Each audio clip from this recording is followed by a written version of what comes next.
Hello students, this is your fifth video of the lesson The Best Christmas Present in the World।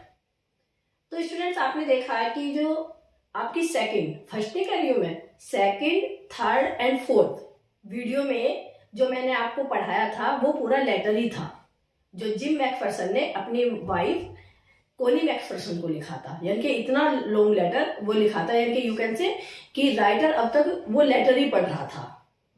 ठीक है, अब आपके fifth video में अब देखेंगे आप कि राइटर आगे क्या कह रहा है जब उसने पूरा लेटर पढ़ लिया। वो I folded the letter again and slipped it carefully back into its envelope. तो क्या कह रहा है कि मैंने लेटर पढ़ने के बाद इसको केयरफुली फोल्डेड कर दिया। फोल्डेड मीन्स बंद कर दिया और वापस उस एनवलप में ही डाल दिया, यानी कि जिस एनवलप में वो लेटर था उस एनवलप में वापस डाल दिया पढ़ने के बाद। I kept awake all night, it means कि जो राइटर है वो सो नहीं सका, पूरी रात जागता रहा। By morning knew what I had to do, और मॉर्निंग तक उसे पता चल गया था कि मुझे क्या करना है। यानी कि राइटर ने डिसाइड कर लिया था कि मुझे क्या करना है। I drove into Bridport just a few miles away, यानी कि क्या, ड्रो मीन्स पहुंचाना। क्या डिसाइड कर लिया था उसने कि मुझे ब्रिडपोर्ट तक ये पहुंचा देना है जो कुछ माइल्स की दूरी पर ही है। I asked a boy walking his dog where Copper Beeches watch, और एक लड़के से मैंने पूछा जो अपने डॉग को वॉक करा रहा था कि भाई कॉपर बीचेज कहाँ है, यानी कि एड्रेस पूछा उसका। House number 12 turned out to be nothing but a burn out shell. अब एड्रेस पूछने के बाद जब हाउस नंबर 12 पर वो पहुंचा तो उसने देखा कि ये कुछ भी नहीं है, एक जला हुआ खोखा है। यानी कि वो घर जो था जला हुआ था, एक जला हुआ खोखे की तरह हो गया है। द रूट गैपिंग का मतलब गैप हो रहा था, यानी कि जो रूफ जो थी वो भी टूटी हुई थी। द विंडो बोर्डेड अप, और विंडो भी टूटी हुई थी, उसके ऊपर एक बोर्ड सा लगा करके ऐसे उसको कवर कर रखा था। I knocked at the house next door and asked if anyone knew the whereabouts of the Mrs. Macpherson.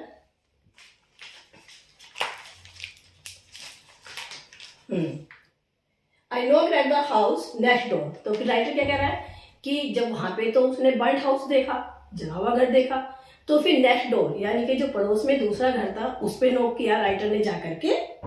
And asked if anyone knew the whereabouts of Mrs. Macpherson, और उनसे पूछा whereabouts means एड्रेस, और वहां जाकर के पूछा कि क्या आपको मिसिज मैकफरसन का एड्रेस मालूम है कि ये कहाँ गई है, कहाँ रहती है। Oh yes, said the old man in his slippers. जो ओल्ड मैन था जो स्लीपर पहने हुए था उसने कहा oh yes, हाँ, यानी कि मुझे मालूम है। He knew her well, यानी कि उसे अच्छी तरह जानता था। A lovely old lady, he told me. उसने बताया राइटर को कि बहुत ही अच्छी लेडी है। A bit middle headed, लेकिन थोड़ी सी मिडल हेडेड है, यानी कि थोड़ी कंफ्यूज सी रहती है, यू कैन से सनकी टाइप सी है थोड़ी, ऐसे बोला वो old man. But at her age she was entitled to be, लेकिन उसने कहा एंटाइटल्ड का मतलब कि नेचुरल भी है, भाई जो उसकी एज हो गई है वो एज के अकॉर्डिंग स्वाभाविक भी है, नेचुरल भी है, ऐसा हो जाना। wasn't she, या नहीं, जैसे नॉर्मली बोलते हैं ऐसे। 101 years old, तो उसकी एज बताई इस ओल्ड मैन ने उसको कि 101 years old है वो। She had been in the house when it caught fire, तो उसने बताया कि जब घर में आग लगी थी तो वो घर में ही थी, घर के अंदर ही थी। कौन? Mrs McPherson. But it could well have been, caught fire. No one really knew how the fire had started, कि वास्तव में किसी को नहीं मालूम सच में तो कि आग कैसे लगी, कैसे आग लगी घर में नहीं मालूम। But it could well have been candles, लेकिन ऐसा लगता है कि कैंडल से आग लगी, जो मोमबत्ती कैंडल्स उन्होंने जली हुई थी घर के अंदर उससे आग लगी होगी। She used to candles rather than electricity, क्योंकि जो मिसिस मैकफरसन थी वो इलेक्ट्रिसिटी यूज करने के बजाय कैंडल यूज किया करती थी। Because she always thought electricity was too expensive, क्योंकि वो सोचती थी कि जो इलेक्ट्रिसिटी है वो बहुत एक्सपेंसिव पड़ती है, बहुत महंगी पड़ती है। The fireman had got her out just in time. और जब घर में आग लगी है वहां पर फायरमैन पहुंचे, बस फायरमैन ने उनको जस्ट टाइम पे ही बचा लिया, यानी कि समय रहते हुए उनको बचा लिया। किसको? मिसिज मैकफरसन को।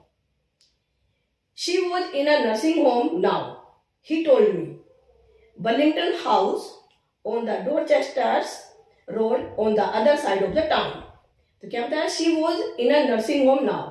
तो ओल्ड मैन ने उसे बताया कि अब वो नर्सिंग होम में है, और नर्सिंग होम कहाँ पर है? Burlington House on the Dorchester road, ये वहां का एड्रेस बताया उन्हें पूरा।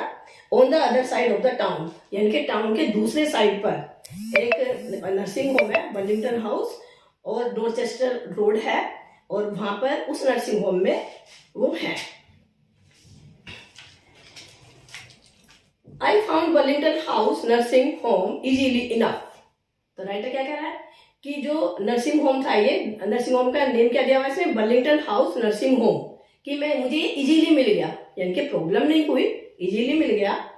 There were papers chain up in the hallway and a lighted Christmas tree stood in the corner with a lopsided angle on top। तो क्या कह रहे हैं ये? There were paper chain up in the hallway, यानी कि hall में जाने के लिए जो रास्ता बना हुआ था वहां पे एक पेपर की चेन बनी हुई लगी हुई थी। And a lighted Christmas tree stood in the corner, और एक जगमगाता हुआ जो क्रिसमस ट्री था वो एक कॉर्नर पे रखा हुआ था। With a lopsided angle on the top, और जहां पे एक जिसके ऊपर एक फरिश्ते की टेढ़ी मेढ़ी थोड़ी प्रतिमा टाइप लगी हुई थी, मूर्ति टाइप लगी हुई थी। I said I was a friend come to visit Mrs McPherson to bring her a Christmas project. तो मैंने वहां पे कहा कि मैं मिसिज मैकफेरसन का फ्रेंड हूं और उनके लिए क्रिसमस प्रोजेक्ट लेकर आया हूं। I could see through into the dining room where everyone was wearing a paper hat and singing. तो मैं वहां पे देख सकता था, मुझे दूर तक दिखाई दे रहा था कि डाइनिंग रूम में हर जगह जो सब लोग थे वो पेपर के हैट पहने हुए थे और सब सिंगिंग कर रहे थे, गा रहे थे। The matron had a hat on too and seemed happy enough to see me. और जो वहां की मैटर्न थी, यानी कि नॉर्मली जिसे वार्डन बोल देते हैं, जो वहां की मैटर्न थी उसने भी अपने ऊपर हैट पहना हुआ था सर के ऊपर, and seemed happy enough to see me, और मुझे देखकर ऐसा लगा कि वो बहुत खुश हुई। She even offered me a mince pie means piece of cake, यानी कि उसने मुझे केक खाने के लिए भी ऑफर किया, यानी कि केक का एक टुकड़ा या केक का एक पीस ऑफर किया। She walked me along the corridor, और वो कॉरिडोर में जिसको नॉर्मली हम वरांडा बोलते हैं, वो वरांडे तक मेरे साथ आई भी। Mrs McPherson is not in with the others. तो उसने क्या कहा कि मिसिज मैकफरसन किसी से ज्यादा मिलती नहीं है, घुलती नहीं है किसी के साथ। शी टोल्ड मी, उसने मुझे बताया, यानी कि राइटर कह रहा है कि उस वार्डन ने या उस मैटर ने मुझे बताया। She is rather confuse today, so we thought it best if she had a good rest. तो उसने ये भी बताया कि आज वो ज्यादा थोड़ी कंफ्यूज हो रही है, थोड़ी सी परेशान है ज्यादा, इसलिए हमने सोचा कि उनको अच्छा रेस्ट दिया जाए, यानी कि आज वो रेस्ट करें। She has no family you know. तो उसने राइटर को बताया कि आपको मालूम है उनकी कोई फैमिली नहीं है। नो वन विजिट्स, ना उनसे कोई मिलने आता है। So I am sure she will be only too pleased to see you. तो इसलिए मैं श्योरली कह सकती हूँ, निश्चित रूप से कह सकती हूँ कि आपको देख करके वो बहुत खुश होंगी। क्यों? क्योंकि कोई तो उनसे मिलने आया, नॉर्मली उनसे कोई मिलने नहीं आता, क्योंकि उनकी कोई फैमिली नहीं है। She had no husband, she had no child, she had no other relative. तो इसलिए रिलेटिव कोई मिलने नहीं आता, अगर होंगे भी तो बच्चा उनके है नहीं और कोई मिलने वाला है नहीं। She took me into a conservatory with विकार चेयर्स। तो फिर मुझे वो कंजर्वेटरी का मतलब एक छोटे से रास्ते से, एक संकरी रास्ते से, जहाँ एक पौधगृह भी होती है बीच में, वहां से मुझे ले गई। And potted plants all around and left me, और जहाँ पे चारों तरफ पौधे भी लगे हुए थे, प्लांट्स लगे हुए थे, और लेफ्ट मी, और वहां छोड़ करके मुझे वो चली गई। So students, I hope it is clear to you, and remaining part of this lesson will be covered in our next video. Thank you very much.